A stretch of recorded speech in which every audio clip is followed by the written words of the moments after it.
Hey, hey, hey, hey, hey, hey, hey, hey, hey, hey, hey. Alright guys, dito na naman tayo sa late dinner. Huli na naman yung kain.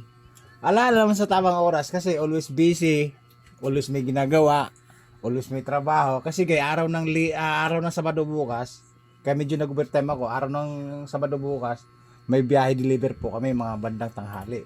Sa umaga magkakarga po kami. Kaya tayo na makapag-video guys para i-share ko sa inyo. Again, late dinner na naman.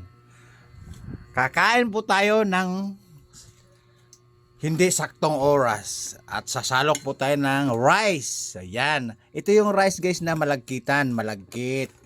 Ito yung sinasabing pag kumain ka, hindi ka na mag-uulam.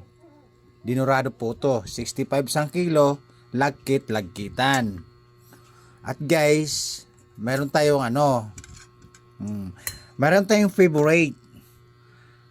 Siling Bicol.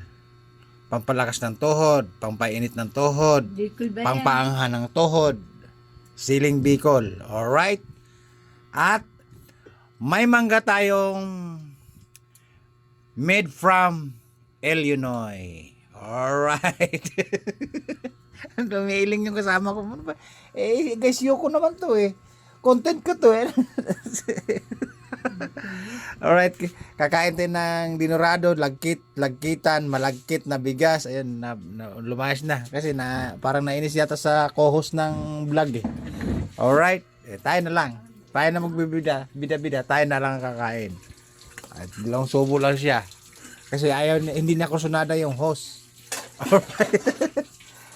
Ngayon, kakain tayo ng bigas na 65 sang kilo, dinurado, lagkit-lagkitan, malagkit. At ang ulam natin ay binabad at small hotdog. Alright? Tapos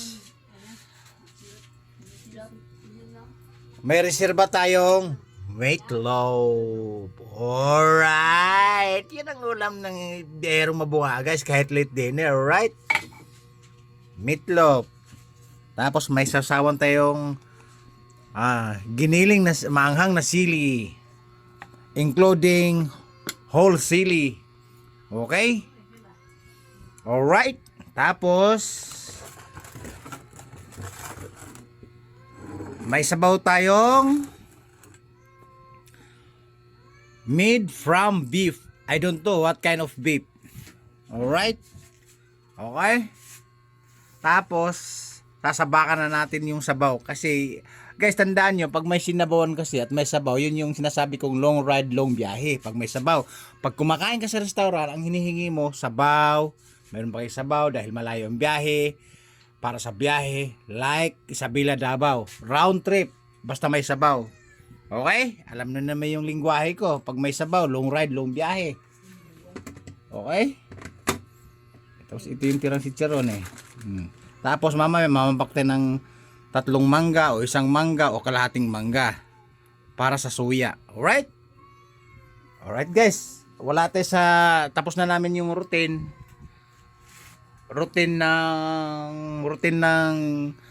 ng items para biyahe bukas at wala pa akong nakitang kayamanan ng Pilipinas. Bukas makikita natin pag ginalugog natin yung 3 sidecar, tatlong sidecar at isang trolley. Alright? Alright guys, bababa ko muna. Sinishare ko lang yung ulam ni Biyaherong Bunganga. Again, meatloaf, small hotdog, and binabad, and 1 cup of soup.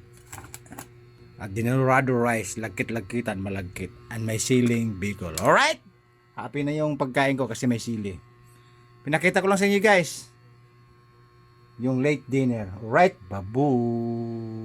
Woo! Sarap ng ulam ni Biherong Mabunga kahit late dinner.